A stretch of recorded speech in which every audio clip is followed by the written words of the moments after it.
Hello everyone, I am Gerald Mortel. I will be presenting to you the continuation of why children develop disabilities or mental retardations. First, let us have perinatal causation. What is perinatal? Perinatal is the period of time when you become pregnant and up to a year after giving birth. Let us begin. First, let us have the intrauterine disorders. This includes maternal anemia or the lack of iron during pregnancy, premature delivery.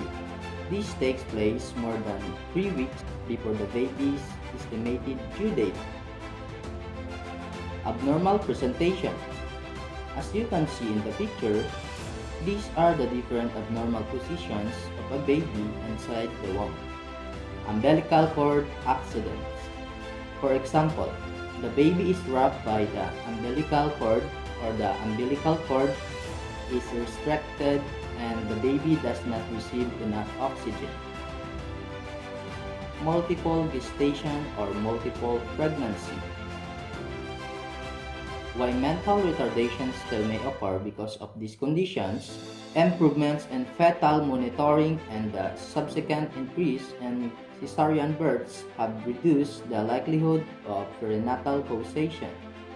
We are done with the intrauterine disorders. Let us go to the neonatal disorders. First is the intracranial hemorrhage. This is bleeding within the intracranial vault, including the brain parenchyma and surrounding meningeal spaces. Neonatal seizures. A seizure is caused by sudden, abnormal, and excessive electrical activity in the brain. Respiratory disorders, which deals with breathing. Meningitis. This is an inflammation of the fluid and membranes surrounding a baby's brain and spinal cord. Encephalitis is inflammation of the brain caused by infections. And head trauma. Now, let us go to postnatal causation. This happens after birth. We have head injury, infections, demyelinating disorders. These are any condition that results in damage to the protective covering that surrounds nerve fibers in the brain, optic nerves, and spinal cord. Degenerative disorders. These diseases include cardiovascular diseases, diabetes mellitus, cancers, and chronic obstructive pulmonary disease. Seizure disorders. One example is epilepsy, a disorder in which brain activity becomes abnormal, causing seizures or periods of unusual behavior, sensations, and sometimes loss of awareness.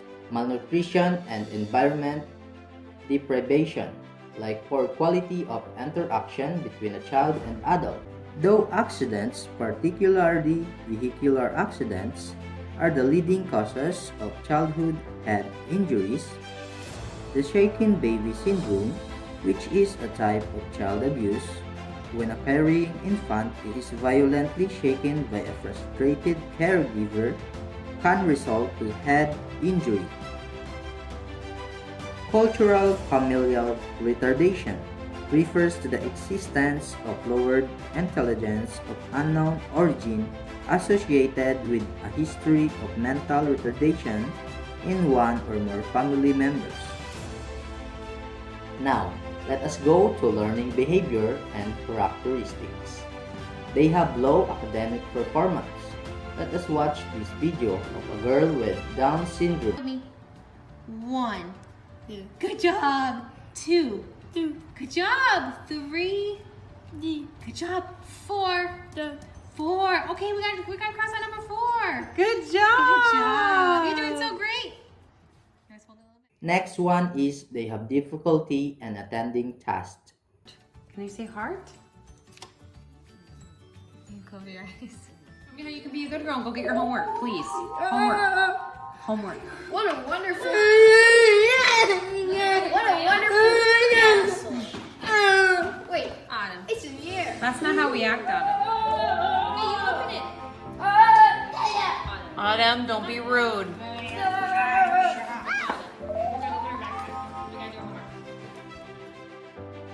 These students have difficulty in retaining and recording information in the short term or working memory.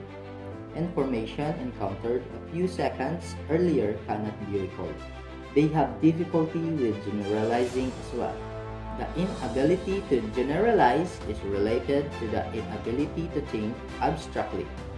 Students with mental retardation often have trouble in transferring their new knowledge and skills into settings or situations. Some students show lack of interest in learning their lessons. Some of them develop learned helplessness where they expect to continue to fail in doing certain tasks because they have not been able to do the task in the past. Due to the fact that adaptation to one's social and physical environment requires intellectual ability, persons with mental retardation are likely to demonstrate significant deficits in adaptive behavior. Self-care and daily living skills. They are often taught basic self-care skills deliberately, which normal individuals learn by absorption and imitation. Social development, limited cognitive processing skills, poor language development, or unusual or inappropriate behaviors can seriously impede interaction with others. Behavioral excesses and challenging behavior. Compared to children without disabilities, students with mental retardation are more prone to inappropriate behavior. Psychological characteristics. As in the case of speech and language problems, mentally retarded persons have slower psychological development. Positive characteristics. Like everyone else, persons with mental retardation have their unique characteristics. While they may have negative attributes like those described earlier, many of them have positive characteristics like friendliness and kindness. Now, let us go through the assessment procedures. Assessment procedures. Initial assessment is done through teacher nomination. A checklist of the learning and behavior characteristics of children with special education needs is used. A guidance counselor or special education teacher administers the appropriate assessment tools developed by the Special Education Division of the Bureau of Elementary Education of the Department of Education. When a child is suspected to have a developmental disability, such as mental retardation, a complete diagnosis of the condition is necessary. In the diagnostic assessment of children, parents and other significant individuals in the child's environment provide a rich source of information. An evaluation report that provides information relevant to instruction and other services is useful to both teachers and parents. So, what are the different models of assessments? We have the traditional, team-based, and activity-based. In the traditional assessment model, the parents fill in a free referral form about the family history and the developmental history of the child. Then the child and parents are referred to a team of clinical practitioners for thorough evaluation of the child's intellectual, socio-emotional, and physical development, health condition, and other significant information. Let us go to team-based. Let us first have the multidisciplinary. Individual team members independently assess the child and report results without consulting or integrating their findings with one another. Let us now go to interdisciplinary. The members conduct an independent assessment and evaluation individually. The findings are integrated together with the recommendations. Now, let us have transdisciplinary. Other team members as facilitators during the assessment process. A natural extension of this approach is the involvement of the family in the decision-making process. With activity-based model of assessment for young children with developmental delays or disabilities is better than the other models because of parental involvement as well as the development of meaningful, child-centered, positive behavioral supports, activity-based interventions. Now, it is time for us to have the cognitive development tools. We have the differential ability scales, Wechsler preschool and primary scale of intelligence, Wechsler intelligence scale for children, and the Stanford Binet. So, what are the adaptive behavior assessment tools? Adaptive behavior is important and necessary part of the definition and diagnosis of mental retardation. It is the ability to perform daily activities required for personal and social sufficiency. The most common scale is the Vineland Adaptive Behavior Scales, which assists the social competence of individuals with and without disabilities from birth to age 19. The student's social competence can also be measured by the AAMR Adaptive Behavior Scale School. Now, let us go to educational programs. The provision of an early intervention program to children with developmental delays or disabilities has gained widespread acceptance in the past decades. Friends and early intervention emphasize the important role of the home and the participation of the parents and family members who are the natural caregivers of their children. The willingness on their part to be patient in teaching the child the basic adaptive skills on self-care and daily living activities rebounds to the benefit of both the child and the adults in the family. The staff members of early intervention programs have formal training in early childhood education and special education. They participate in service training programs and attend conferences and workshops. There are at least 5 reasons why early intervention services should be provided. First, during intervention, secondary disabilities that would have gone unnoticed can be observed.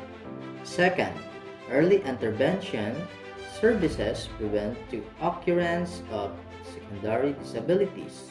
Third, early intervention services lessen the chances for placement in residential schools since a child with the basic self-care and daily living skills has good chance of qualifying for placement in a SPED program in a regular school. Fourth, as the family gains information about the disability, the members learn how to offer support and fulfill the need for acceptance, love, and belongingness. Lastly, it can hasten the child's acquisition of the desirable learning and behavior characteristics for the attainment of his or her potential. Now, let us tackle the models of early intervention: home-based instruction program, Head Start program, community-based program, and urban basic service program. Home-based instruction program. The Philippine Association for the Retarded, or PAR, composed of special education specialists, parents, and medical practitioners, initiated the development of the home-based instruction program for children with mental retardation in the 1970s. The goal is to provide a continuous program of instruction both in school and at home for a more effective management of the handicapping condition. Head Start program. The program operates under the principle of early intervention as a preventive measure against behavior problems among young children that may lead ultimately to juvenile delinquency. Community-based rehabilitation or CVR services.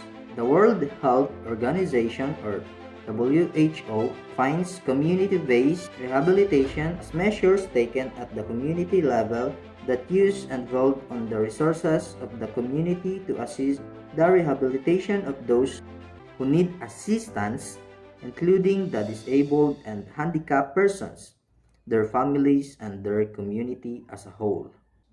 Urban Basic Service Program, an early intervention scheme based on the principle of home-based instruction, was adopted by the Urban Basic Service Program as its education component. Now, let us go to the curriculum. The goal and direction of a functional curriculum is towards self-direction and regulation and the ability to self-appropriate options in everyday life at home and school and community. The cognitive curriculum for young children is a major curriculum effort that is based on Piaget's theory of cognitive development, Vygotsky's zone of proximal development, and Bierstein's concept of mediated learning. Another is the instrumental enrichment program, wherein the child is trained to develop a sense of intentionality and the feeling of competence as a result of a structured mediated learning environment. The Montessori method, on the other hand, aims to develop the child's sense of mastery of the environment and independence by focusing on his or her perceptual and conceptual development as well as in the acquisitions of skills in self-care and daily living activities. The Ypsilanti Perry Preschool project is used in teaching disadvantaged children with mild retardation who are in 3 to 4 years old. The Portage project uses precision teaching model to deliver a home-based curriculum in language, self-help skills, cognition, and socialization. The Carolinas Obsidian project includes parent training, nutritional supplement, medical care, and transportation. Its curriculum is designed around the interaction of consumer opinions or the goals that parents have for their children. Let us now have the methods of instruction. Teaching children with mental retardation requires explicit and systematic instruction. One of such methods is the applied behavioral analysis, which is derived from the theory and principles of behavior modification, and the effect of the environment on the learning process. Task analysis is the process of breaking down complex or multiple skills into smaller, easier subtasks. Active student responds through systematic feedback. There is a reward for every correct response, and incorrect responses are immediately corrected. Educational placement alternatives. In the past, children with mental retardation were usually placed in self-contained classes. Typically, these students received their special education in either a resource room, where they work with a special education teacher, one-to-one or in a small group, or in the regular classroom where the special education teacher works with them. Students with mental retardation in inclusive education. When students with mild or moderate mental retardation enrolled in regular classes, the regular teacher and the special education teacher work together to help the child attain the goals and the objectives set for the school year. The educational placement is called inclusive education. While mainstreaming activities for children with the more severe forms of mental retardation are more selective. They participate in social activities, sports, and co-curricular activities like Special Olympics, camping, scouting, and interest clubs. Here are some suggestions for the special education teachers and the regular teachers and whose classes students with mental retardation are mainstream. Together, study the student's IEP and agree on the teacher's roles and responsibilities to make inclusive education and mainstreaming work. Set regular meetings with each other, with students of their families, to assess how effective the program is going and what else needs to be done. Encourage acceptance of the students by setting an example and giving the students the chance to show that he or she is more like the others than different. Use instructional procedures that will be of benefit to the student, such as demonstrating the more complex and difficult tasks and providing multiple opportunities for practice. When teaching abstract concepts, provide multiple concrete examples. Supplement verbal instructions with demonstrations whenever possible. Assign a fair tutor to assist the student during independent activity. Vary the tasks in drills and practice activities. Encourage the use of computer-based tutorials and other appropriate computer-based materials. In the class lectures, utilize the lecture pause technique. Have a volunteer tape record, recording assignments if the student is unable to read. Use cooperative learning strategies involving heterogeneous groups of students. Use multi-layered activities involving flexible learning objectives to accommodate the needs of students with diverse abilities. Pair students with mental retardation with non-disabled classmates who have similar interests. And encourage regular students to assist the students with mental retardation as they participate in the class activities. And that's the end of my report. I wish that you all made it through this part. Once again, I am Gerald Mortel. Thank you.